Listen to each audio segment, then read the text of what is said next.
With all the recent updates happening to Google, the helpful content update, the March core update, and tons of things changing in the ecosystem when it comes to SEO generated traffic, you might have asked yourself this question: does blogging even work in 2025? And in this video, I'm trying to give you a balanced perspective on someone who has been on the side of blogging. I used to be a blogger. I have written many blogs, or at least I've owned many blogs, started many blogs, and I'm going to give you a balanced perspective whether you should consider starting a blog depending on what your goals are with blogging. Let's begin.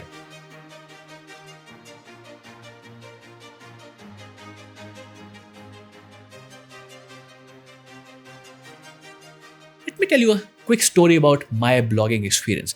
Now, I've run many blogs. I've run affiliate blogs, I've run other blogs, I've written for blogs, and done a lot of things. But one experience definitely comes to mind when I have to talk about blogging. So many years ago, I was selling things online. Amazon wasn't in India, so similar to how you can sell things online on Amazon, there was a competing platform to Amazon that had just started in India. So I was selling on that platform, and since they were, a newish company, the technology backend wasn't that sophisticated. So there were a lot of problems, a lot of glitches, and one particular feature that they had introduced was very, very problematic. So I had a blog where I was expressing myself. I was writing about my experience on online selling, and I just wrote a simple blog post about why this feature is, waste of time and doesn't work the intended way, or the purpose of it's not clear. I won't go into specifics because that's not important. But the interesting part is I wrote that, just published it, and just went about my day doing all the things that I would regularly do in a day. And in a couple of weeks, I get a call from a competing company who actually read my blog post, and they wanted some advice on how they should build the same feature on their website. Pretty interesting stuff when you consider that that blog post got barely 20 views in its lifetime. So I'm telling you a story just to give some hope that if you're trying to achieve something with your blog, in my case, my blog, I had no intention of making money of it. I was just trying to publish something. But if you have a certain goal in mind, blogging can help you get there. Even if you don't get millions of visitors a month on a blog, you can still get positive results from blogging. Now, with that story, let me tell you about if blogging is worth it for you in 2025. So let's start with a short answer. Do I think blogging is worth it in 2025? Absolutely yes. But is it the same like it was 10 years ago? Absolutely not. And that change is important. We need to understand what the change or what the factors have changed so that we can understand and evaluate if you should be spending time and resources in building a blog. And the absolute first thing that comes to mind when it comes to validating that we should do something is looking at the market, right? If you're starting a business, you want to understand, hey, there's a market for it. So in this case, do people actually read blogs? So the answer is, people actually do read blogs.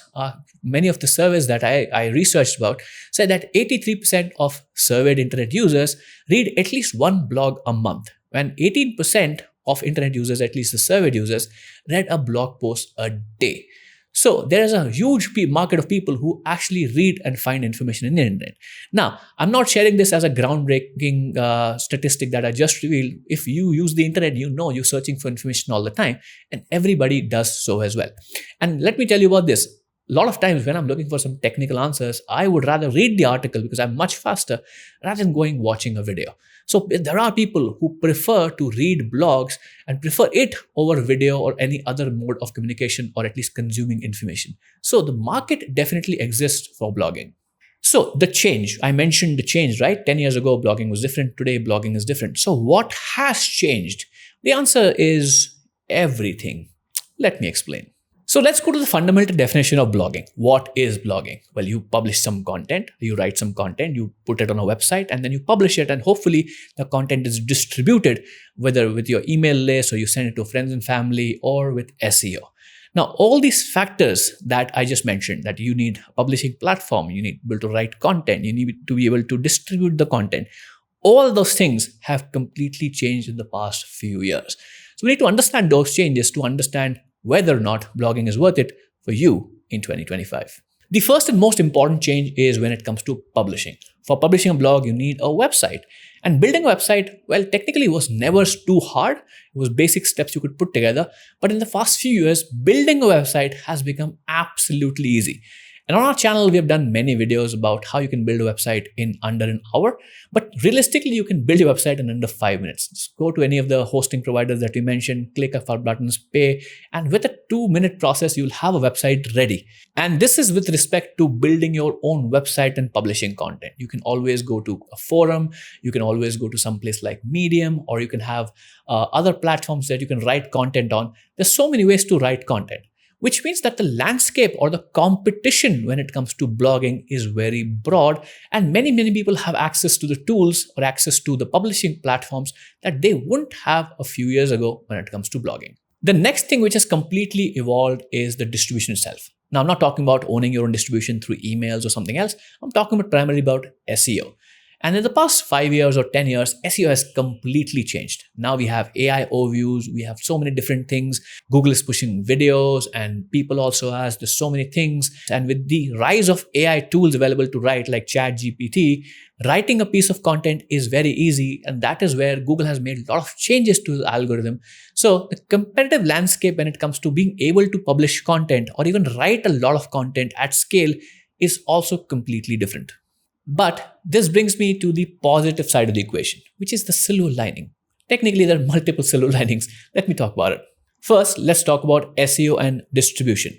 Now, even though Google has made tons of changes to their algorithm and a lot of things that you might not understand, in their documentation about the helpful content update and many other documentation pieces, they have explicitly said that they are looking for real world experiences and people who exhibit EEAT through their content, which is experience, expertise, authority, and trust. That means they're looking for real world people who can talk about a subject with authority and expertise and trust and experience. Which in turn means that if you're really an expert at something, Google is looking for you so that they can send you traffic. So the silver lining here is that even if there is tons of competition in the niche of your choice on whatever you do, if you're truly an expert, then Google is going to favor your website. And all the different competitive blogs that are just popping up with random content and do not experience or exhibit a real experience of the things they are talking about, then they are not going to be competitive with you because you are the real expert in that field. The second big advantage I see is access to tools and information to make informed decisions on how to blog and what to blog about, and basically how to optimize your blog for maximum results. Now, when I first started blogging, I don't remember the exact year, probably 2015, even getting access to any information about, let's say, keyword research was a nightmare. Tools were very expensive, very limited, and basically I was broke, so I didn't have any money to spend. But now I see if I want to start a blog today, it's so easy and tools are so easily accessible. For example, if you wanted to do some keyword research, you could just use Beginner's Keyword Research tool. It gives complete access to tons of keywords for absolutely free. It's insane. And if I wanted to create a SEO optimized brief for myself or to send to my writers, I remember the first few tools that came out cost hundreds of dollars per month. It was completely unaffordable for me. But now you have SEO Boost. It's so easy. Just log in. It will do the competitive research for you, create an SEO optimized outline for you, everything else for a fraction of the cost. And of course, there are plugins like All-in-One SEO that you can install on your site to completely optimize your blog post for maximum traffic. It'll give you tailor-made recommendation on the content, the headline, and everything else. And also you have tools like ChatGPT, which are basically freemium to use. So you can use the power of All-in-One SEO and ChatGPT to write optimized content, of course, by adding your expertise to the mix. And then if you're interested in doing that, then I've just made a video about this, how to use ChatGPT and All-in-One SEO to create SEO optimized blog posts without violating Google's guidelines. That'll be linked in the description if you want to check it out after this video. So the access to tools is just overwhelmingly easy and simple. Anything you want to do to maximize your chances of getting the Google love is now accessible to you. Social media distribution is also taking off. If you create a piece of content and just distribute it through social media, it also takes off. So even though gaining certain kinds of traffic has become more difficult, on the contrary, gaining traffic is also becoming easy, and the data to understand what we should write about is also now easily accessible and even cheap, and in some cases also completely free. So based on all of this, does blogging still work in 2025? Absolutely yes. I'll share some videos on the screen or screenshots on the screen of blogs that I've been noticing getting a lot of traffic, making a lot of money, and gaining whatever they want to achieve with their blogs on the screen so that you can check them out. And every day I see some blogs that are very, very successful. Now, this does not mean that you can put together any blog and start making money or achieve your goals instantly. You need to have a plan in place and you have realistic expectations about what you can achieve with a blog in 2025. Let's talk about that too. Now, some people start a blog with just a casual intention. They just want to test things out and see where it goes. Some people want to express themselves. But some people blog or start blogging with the explicit intent of either making money directly through blogs or by growing their income by getting leads for their website.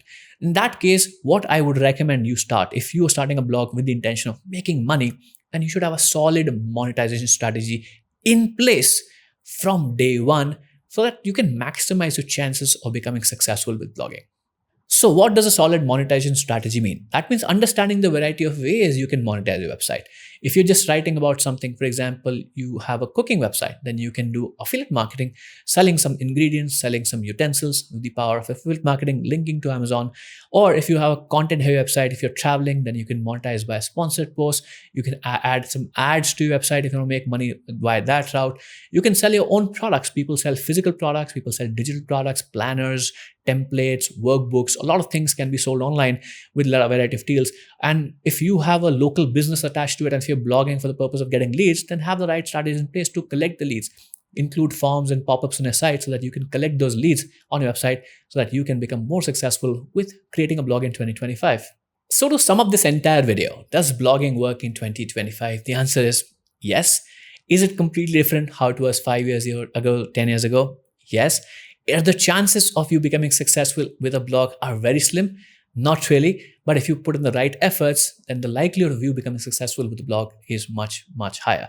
And of course, this channel is dedicated to helping you create a website and doing whatever with it you like. So if you're interested in learning how to build a website, how to grow a website, how to get more traffic to a website, and how to monetize your audience, then this is the perfect channel for you. Make sure to subscribe to Double Beginner. If you have any questions about blogging or website building in 2025 and beyond, the comment box is open. Share it with someone if you think they'll be helped by this video, and watch some videos I'll place on the screen which will be helpful to you. You're watching Yuvraj from Double Beginner. I'll catch you in the next video. Take care.